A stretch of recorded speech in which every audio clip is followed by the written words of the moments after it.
सपनों का घर और अपनों का साथ पता है कहां मिलता है? अब आप कहेंगे धरती पर। हां, पर वो सिर्फ किस्मत वालों के लिए। लेकिन कुछ लोगों के लिए उनके घर का पता सिर्फ उनके सपनों में ही रह जाता है। घर, परिवार और किसी अपने की खोज, जिसे एल्फ्रेड का मन भी ढूंढ रहा था। लेकिन 18 साल के सर एल्फ्रेड नाम का ये शख्स मजबूर रहा पेरिस के चार्ल्स डी गॉयले इंटरनेशनल हवाई अड्डे पर अपनी आधी जिंदगी काटने के लिए, और किसी को पता नहीं क्यों। आज इसी क्यों का जवाब देंगी सर एल्फ्रेड की ये बेहद दिलचस्प कहानी। लेकिन उससे पहले आप वीडियो को लाइक और चैनल को सब्सक्राइब जरूर कर लीजिए। सर एल्फ्रेड मेहरान, जिनका असली नाम था मेहरान करीमी नजीरी। एल्फ्रेड ने साल 1988 से लेकर 2006 तक अपना जीवन पेरिस के हवाई अड्डे पर बिता दिया।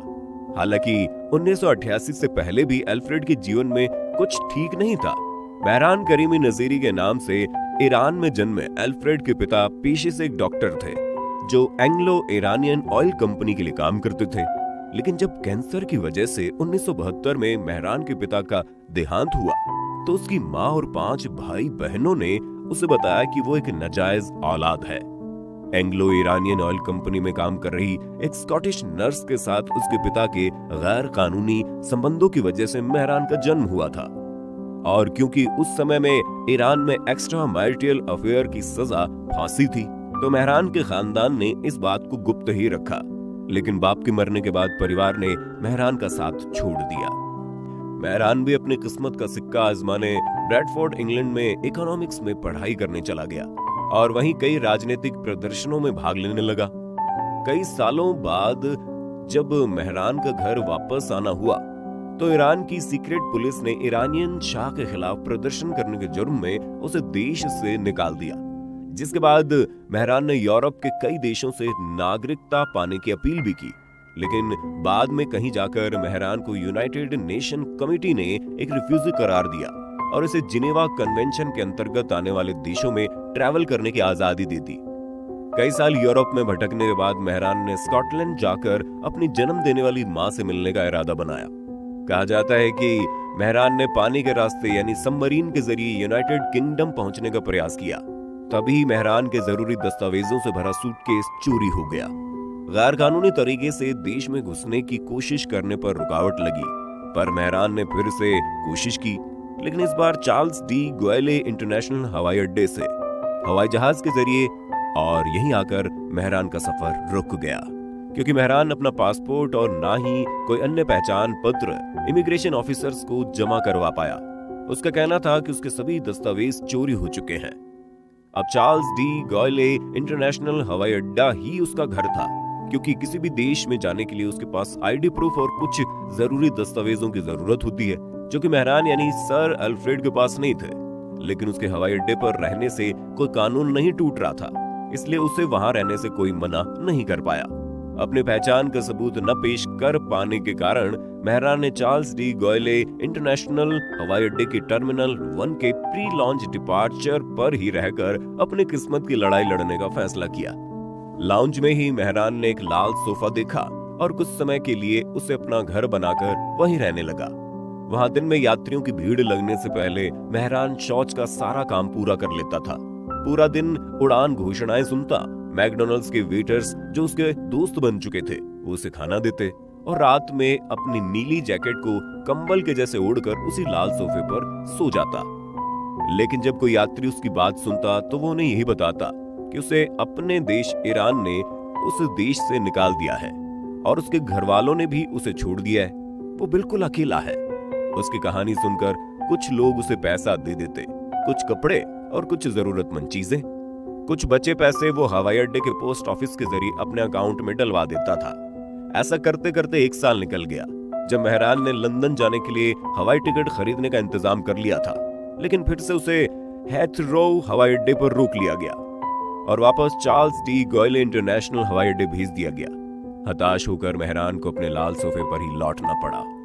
90 की दशक की शुरुआत में मेहरान की कहानी में कई पत्रकार दिलचस्पी लेने लगे। कई लोग मेहरान को पत्र लिखने लगे और अन्य जरूरतमंद सामान भेजने लगे, क्योंकि मेहरान का खुद का कोई पता नहीं था। तो ये सभी चीजें एयरपोर्ट के फिजिशियन डॉक्टर फिलिप बारगेन के खाते में पहुंचने लगे।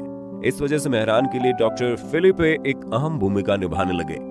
इस बीच मेहरान को एक पत्र भी मिला जिसमें उसे गलती से सर अल्फ्रेड के नाम से संबोधित किया गया था। बस तभी से मेहरान सर अल्फ्रेड के नाम से ज्यादा मशहूर हो गए। हालांकि इस बदलते नाम के साथ ह्यूमन राइट्स एक्टिविस्ट भी मेहरान भी कुछ ज्यादा मदद नहीं कर पाए, लेकिन मेहरान से अल्फ्रेड बनने की कहानी अब उसे ज्यादा दिलचस्प लगने लगी थी। इतनी दिलचस्प कि मेहरान के लिए दस्तावेज मिल जाने के बाद भी उसे उन्हें अपनाने से इनकार कर दिया गया।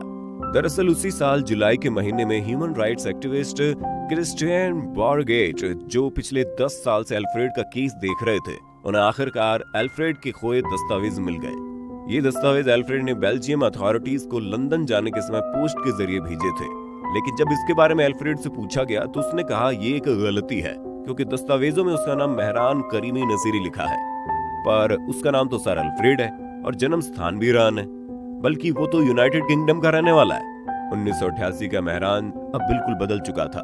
उसका ये मानना था कि वो ब्रिटेन का रहने वाला है। अल्फ्रेड अपनी बदली पहचान को अपना सच मान लिया था, और जब तक उसके दस्तावेजों में नाम सर अल्फ्रेड और जन्म स्थान में यूके, यूएसए या स्वीडन में से कोई एक जगह न लिखी जाए, तब तक वो हवाई अड्डे पर ही खुश था। और इस बार उसे हवाई अड्डे पर रहने के लिए मजबूर करने वाला वो खुद ही था, क्योंकि अब उसे पहचान मिलने लगी थी। कई प्ले और फिल्में अल्फ्रेड की जिंदगी पर बनने लगे। साल 1999 में एक फिल्म मेकर ने सर अल्फ्रेड पर एक डॉक्यूमेंट्री बनाई। इसमें भी अल्फ्रेड ने अपने ईरानियन होने से इनकार कर दिया और दावा किया वो यूरोप का ही रहने वाला है। 2004 में हॉलीवुड डायरेक्टर स्टीवन स्पिलबर्ग ने अल्फ्रेड की कहानी पर टॉम हैंक्स के साथ एक फिल्म बनाई, द टर्मिनल। यहाँ से अल्फ्रेड की चर्चा और बढ़ गई। द टर्मिनल फिल्म बनाने वाली कंपनी ड्रीम वर्क्स प्रोडक्शन ने सर अल्फ्रेड की जिंदगी की कहानी के राइट्स खरीदे थे, जिसके लिए अल्फ्रेड को 175 से $500 तक दिए गए, जो उसने हवाई अड्डे के पोस्ट ऑफिस में जमा करवा दिए थे। उसी साल सितंबर के महीने में अल्फ्रेड ने अपनी autobiography the terminal man publish की, जो उसने उसी लाल सोफे पर बैठकर लिखी थी, जो इस सफर में उसका सबसे बड़ा साथी रहा। किताब को कई मिक्स्ड रिव्यू मिले।